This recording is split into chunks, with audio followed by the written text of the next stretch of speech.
আন্দামান ভ্রমণ পিপাসু মানুষের কাছে একটা ড্রিম ডেস্টিনেশন। আমিও ঠিক প্ল্যান করে ফেললাম এই আন্দামান ভ্রমণের। আমরা একটা গ্রুপ করে 7 দিনের প্ল্যান করে ফেললাম আন্দামান ভ্রমণের। এই ভিডিওতে আমি শেয়ার করব কলকাতা থেকে আন্দামান যাওয়ার গল্প এবং সাথে থাকছে প্রথম দিনে ভ্রমণের অভিজ্ঞতা। আশা করছি ভিডিওটা আপনার ভালো লাগবে। ভিডিওটা দেখতে থাকুন, সঙ্গে থাকুন। হ্যালো বন্ধুরা, কেমন আছেন? আশা করি ভালো আছেন। আবারও একটা নতুন এপিসোডে আপনাদের স্বাগতম। আজকে যাচ্ছি স্বপ্নের ডেস্টিনেশন আন্দামান। এখন সময় সকাল 7টা। ইন্ডিগোর 6E345 ফ্লাইট আছে, যেটা সকালে কলকাতা থেকে সকাল 9:05 ছেড়ে যাবে। তা ভিডিওটা দেখতে থাকুন, সঙ্গে থাকুন। এই যে আমাদের গাড়ি চলে আসলো। অনলাইনে ইনড্রাইভে বুক করেছি। এই গাড়িতেই যাচ্ছি এয়ারপোর্ট। এই আমরা কৈখালি ক্রস করে এই এয়ারপোর্ট যাওয়ার জন্য এই ওভারব্রিজটাকে ধরলাম।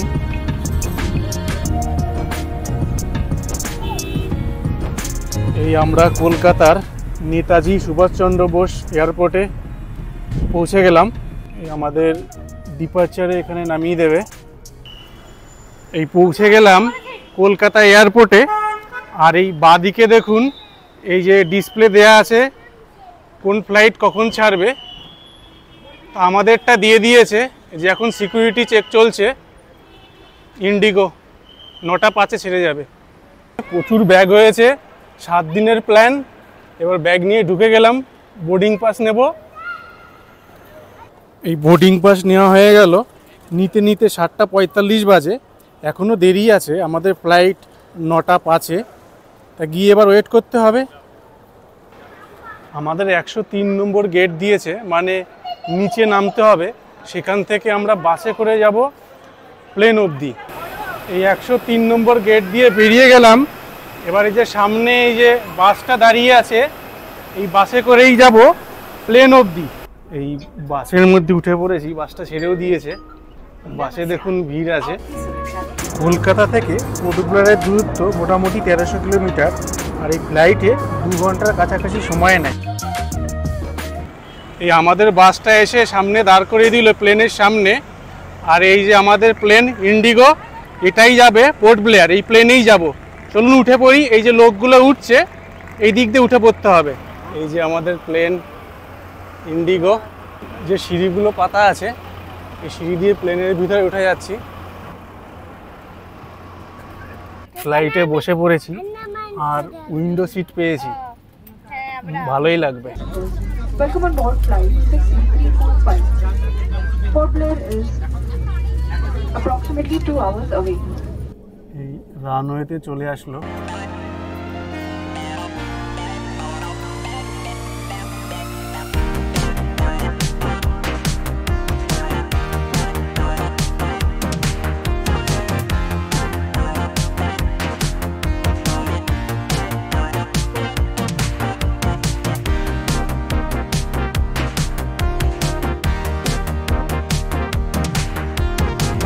টাটা কলকাতা।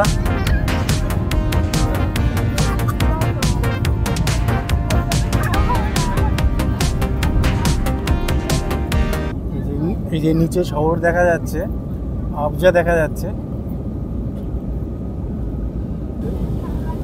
এখন মোটামুটি এই যে 536 কিলোমিটার পার আওয়ারে চলছে।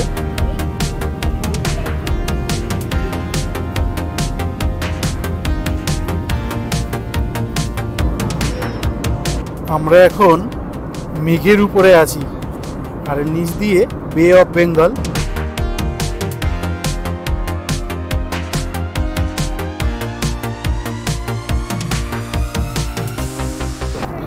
কলকাতা থেকে পর্টিকুলারের দূরত্ব মোটামুটি 1300 কিলোমিটার। আর এই ফ্লাইটে 2 ঘন্টার কাছাকাছি সময় নেয়। আর ভাড়া সাধারণত 5 থেকে 7,000 টাকার মধ্যে থাকে।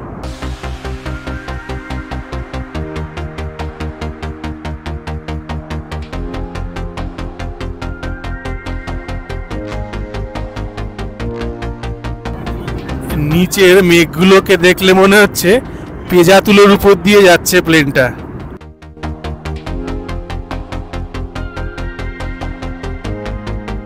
এই প্লেন থেকে প্রথমবারের মতো আন্দামান দ্বীপগুলো দৃশ্যমান হলো। এই ভিউটা সব থেকে বেস্ট ভিউ, পুরো নীল জল দেখা যাচ্ছে। এই দেখুন,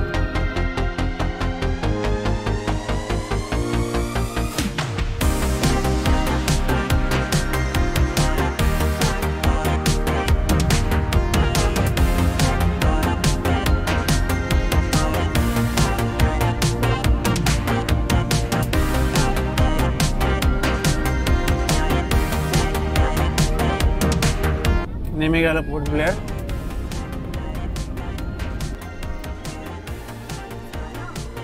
আর এই যে দূরে রয়েছে, এখানে আমাদের ড্রপ করবে। আমাদের ফ্লাইটটা 10:57 ল্যান্ড করলো পোর্ট ব্লেয়ারে, মানে 23 মিনিট আগে ঢুকিয়ে দিল। জার্নিটা খুব ভালো ছিল, খুব সুন্দর অভিজ্ঞতা হলো। মেঘের মধ্যে দিয়ে আসা দারুণ লাগলো। এখন ওয়েট করছি লাগেজ নেওয়ার জন্য, লাগেজ নিয়ে বাইরে যাব। চলে আসলাম পোর্ট ব্লেয়ার এয়ারপোর্টের বাইরে। এই বাইরে সামনে দেখুন কতগুলো গাড়ি দাঁড়িয়ে আছে, মানে ট্যাক্সি। আপনাদের যদি কোনো প্যাকেজ থাকে আপনাদের গাড়ি এখানে থাকবে, আদারওয়াইজ এখানে এসে কিন্তু আপনারা গাড়ি বুক করে নিতে পারেন আপনাদের হোটেলে যাওয়ার জন্য বা সারাদিন ঘোরার জন্য। চলুন, আমাদের গাড়ি আগে থেকেই ঠিক করা আছে।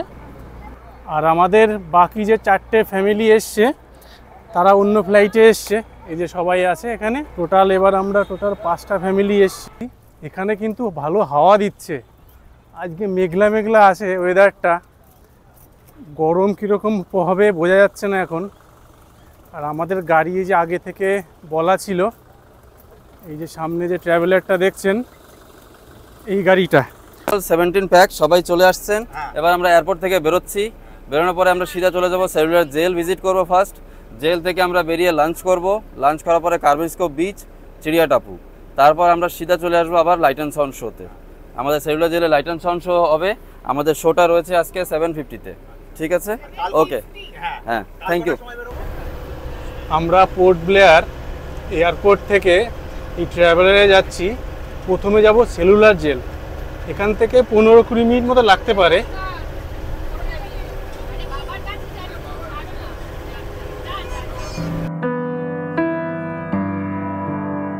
সেলুলার জেল, যেখানে ঢোকার সাথে সাথেই মনে হবে যেন আপনার গায়ের লোমগুলো যেন কাটা দিয়ে উঠছে। আমাদের দেশের জন্য যারা আত্মত্যাগ করেছে তাদেরকে এনে রাখা হতো বন্দি করে, আর তারা এখানে যে কত কষ্টে থাকতো এখানে আসলে আপনারা বুঝতে পারবেন। ভারতের স্বাধীনতা সংগ্রামের অংশগ্রহণকারী বহু বিশিষ্ট আন্দোলনকারীরা এই কারাগারে বন্দি করে রাখা হয়েছিল। ব্রিটিশরা প্রথমে এই জেলটি নির্মাণ কাজ শুরু করে 1896 সালে, আর এই জেলটির কাজ সম্পূর্ণ হয় 1909 সালে। প্রায় 10 বছরের কাছাকাছি লেগেছিল এই জেলটি নির্মাণ করতে। এই জেলটির সেন্ট্রালে একটা ওয়াচ টাওয়ার আছে, আর তার চারপাশে 7টা উইংস আছে যেখানে বন্দি করে রাখা হতো। সেলুলার জেলের আরেক নাম কালাপানি।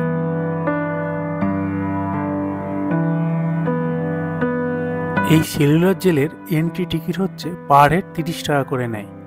সামনে যে চেয়ারগুলো দেখছেন এখানেই লাইট অ্যান্ড সাউন্ড শো হয়। লাইট অ্যান্ড সাউন্ড শো এর জন্য আপনারা অনলাইনে টিকিট কেটে নিতে পারেন, 300 টাকা করে পার হেড পড়ে। আমরা আজকে সন্ধ্যা 7:50-এ সেলুলার জেলে লাইট অ্যান্ড সাউন্ড শোটা হবে, সেই শোটা আমরা আজকে দেখব।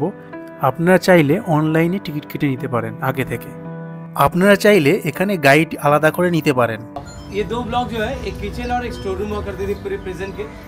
और स्टोर रूम के बाजू में जो लकड़े का घर आप देख पा रहे हैं, इट वाज अर्लियर ओपन। ये फांसी घर हुआ करता था, ये फांसी घर है। ये इट वाज ओपन अर्लियर, खुला था। इसे ओरिजिनलिटी को मेंटेन रखने के लिए इसे कवर किया गया। इसके अंदर आप देख पाएंगे wooden beam, platform, liver original है। यहाँ पे प्रिजन में फांसी घर बनाया गया, बट कितने स्वतंत्र सेनानियों को इस प्रिजन के अंदर फांसी दिया गया ऐसे कोई रिकॉर्ड नहीं है जिससे हम बता पाएं कि इतने नंबर ऑफ फ्रीडम फाइटर्स को फांसी दिया गया।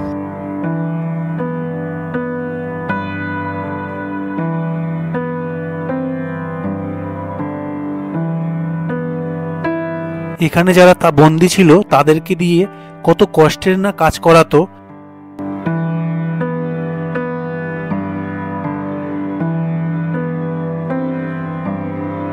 সেলুলার জেলের এই উইংসটার মুখ এই দিকে, আর এই উইংসটার কিন্তু মুখ ওই সামনের দিকে। এই দুটো উইংসের কিন্তু সামনাসামনি মুখ থাকে না, কারণ এইভাবেই তৈরি করা হয়েছিল যাতে একজন একজনের মুখ না দেখতে পারে। আর দেখুন এটা কিন্তু বেশ অনেকটা বড় লেন্দি আছে, এই দেখুন এই পাশটা। আর এই সোজা এই যে উপরে দেখছেন এটা হচ্ছে ওয়াচ টাওয়ার। এই ওয়াচ টাওয়ারের ওখানে যাব, চলুন ভিতরে ঢোকা যাক।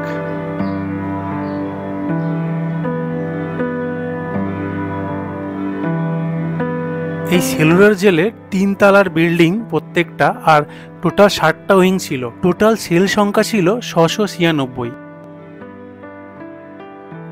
একসময় ভারতের স্বাধীনতা সংগ্রামে অংশগ্রহণকারী বহু বিশিষ্ট আন্দোলনকারী এই কারাগারে বন্দি করে রাখা হয়েছিল। এরকম ছোট ছোট এরকম খোপ রাখা আছে, এই দেখুন কত ছোট খোপ। আর এই প্রত্যেকটা সেলের লম্বাই ছিল 4.5 মিটার আর চওড়াতে ছিল 2.7 মিটার্স। আর প্রত্যেকটা সেলের হাইট ছিল 3 মিটার মতো। আমি একটা এই জেলের ভিতরে ঢুকছি, আপনাদের দেখাই।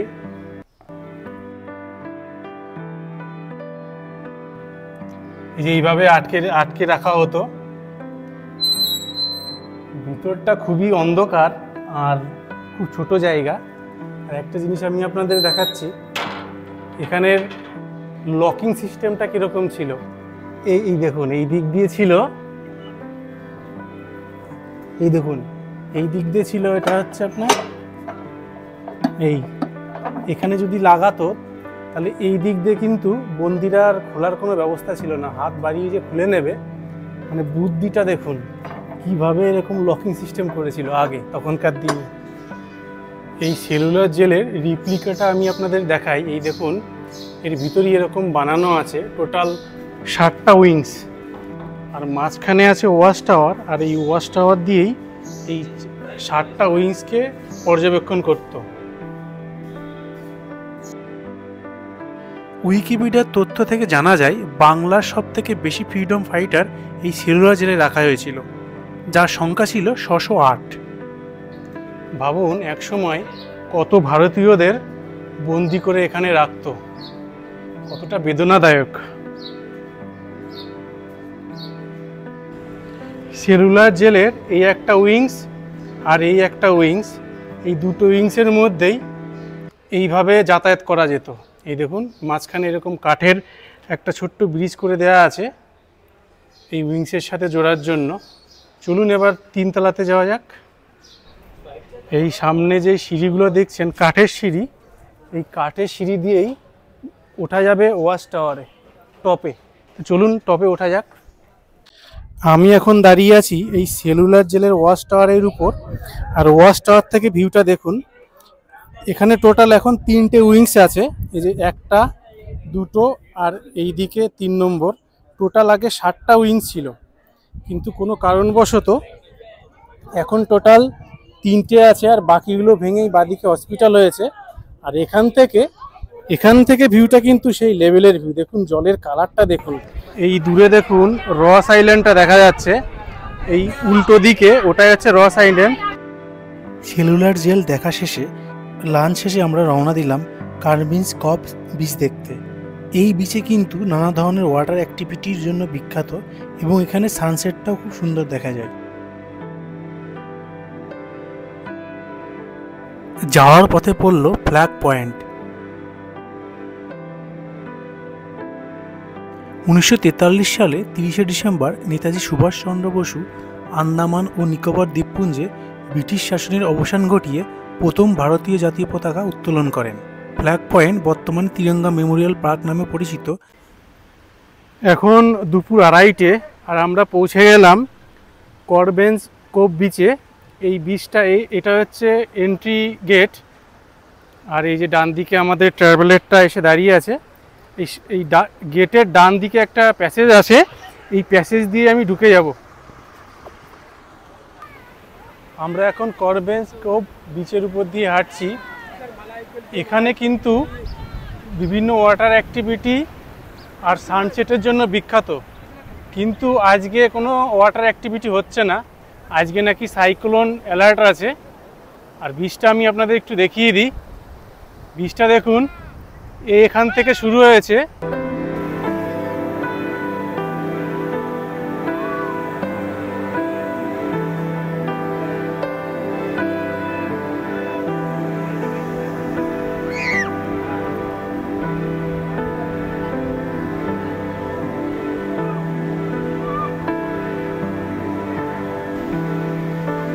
এখানে সাইক্লোন অ্যালার্টের জন্য সমস্ত রকম ওয়াটার অ্যাক্টিভিটি পুরো বন্ধ আছে। তো এটা মানে যে কোনো সময় যে কোনো কিছু হতে পারে। যদি এরকম কোনো অ্যালার্ট থাকে, কোনো রকম ওয়াটার অ্যাক্টিভিটি করা, বা আজকে আমাদের প্ল্যান ছিল রস আইল্যান্ডে যাব, রস আইল্যান্ড কিন্তু আমরা যেতে পারলাম না, কারণ হচ্ছে সাইক্লোন অ্যালার্ট ছিল। আর ঢেউগুলো দেখুন,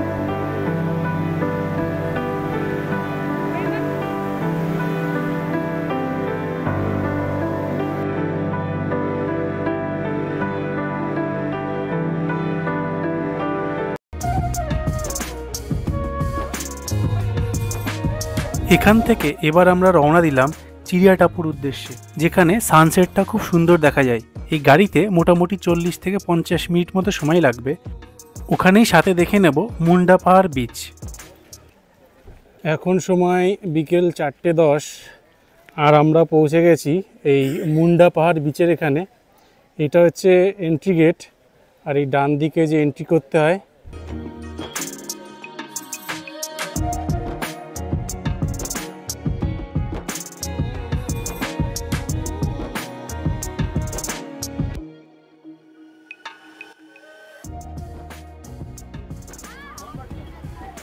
এই যে এখানে একটা বড় গাছ আছে, আর এই গাছটা কিন্তু অনেক বছর ধরে এখানে আছে।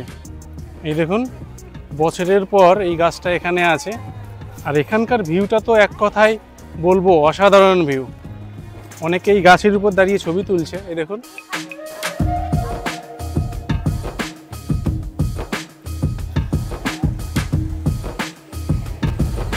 এবার যাব সানসেট পয়েন্টের ওখানে।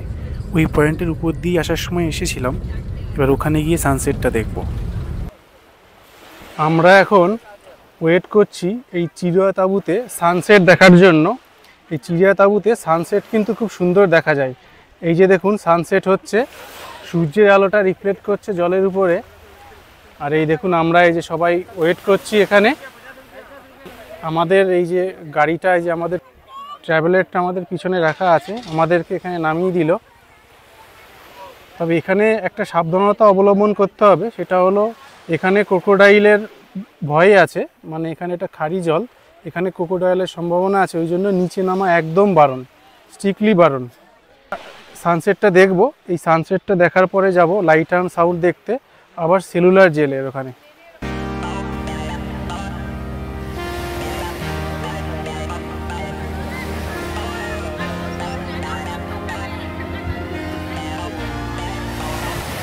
এই যে সানসেট হচ্ছে, সূর্যের আলোটা কিন্তু আরও বেটার লাগছে, রিফ্লেকশনটা আরও বেটার লাগছে।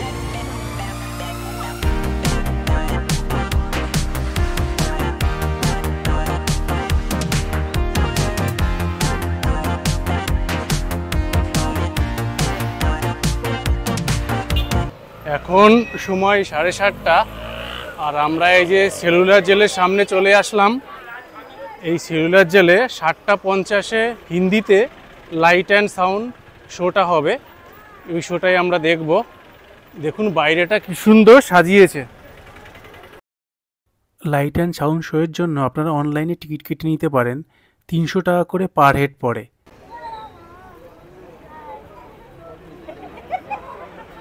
এই দেখুন, ঢোকার মুখে বেশ ভিড় আছে আজকে। মানে এই সব প্রত্যেকেই লাইনে দাঁড়িয়ে আছে এই লাইট অ্যান্ড সাউন্ড শোটা দেখার জন্য। ভিতরে ফটোগ্রাফি বারণ আছে, তা আমি এর ভিতরে কিছু ভিডিও করতে পারবো না। এই লাইট অ্যান্ড সাউন্ড শোটা দেখে বেরোলাম, সত্যি কি অসাধারণ লাগলো, দারুণ একটা অনুভূতি। আপনারা যদি আন্দামান আসেন অবশ্যই কিন্তু এটা দেখবেন। এবার আমরা যাব হোটেলের দিকে। আমাদের গাড়িটা আসবে, গাড়িতে উঠে পড়ব। আর এই দেখুন, এই যে সেলুলার জেল, এক্সিটটা অন্য দিক ছিল, আর এই সোজা ছিল এন্ট্রি। বন্ধুরা, হোটেলে ঢুকতে ঢুকতে রাত 9:30 বেজে গেল। কালকে ভোরে আবার বেরোনো আছে। ভিডিওটা এখানেই শেষ করলাম। ভিডিওটা কেমন লাগলো অবশ্যই কমেন্ট করবেন, আর আমার চ্যানেলে নতুন হয়ে থাকলে চ্যানেলটি সাবস্ক্রাইব করে নেবেন। আন্দামান ভ্রমণের প্রথম দিন এভাবেই ঘুরে দেখলাম। বন্ধুরা, আন্দামান ভ্রমণের আরও ভিডিও ব্যাক টু ব্যাক আমার চ্যানেলে আসতে চলেছে। যারা আন্দামান ভ্রমণ করতে চাইছেন বা প্ল্যান করছেন, আপনার বন্ধুবান্ধব আত্মীয় স্বজন যারা আন্দামান ভ্রমণের প্ল্যান করছে তাদের সাথে কিন্তু এই ভিডিওটা শেয়ার করতে পারেন। আমার চ্যানেলে নতুন হয়ে থাকলে চ্যানেলটি সাবস্ক্রাইব করে নেবেন এবং পাশে থাকা বেল নোটিফিকেশন বাটনটা অন করে দেবেন। খুব তাড়াতাড়ি দেখা হচ্ছে নেক্সট এপিসোডে। ভালো থাকবেন, সুস্থ থাকবেন, টেক কেয়ার।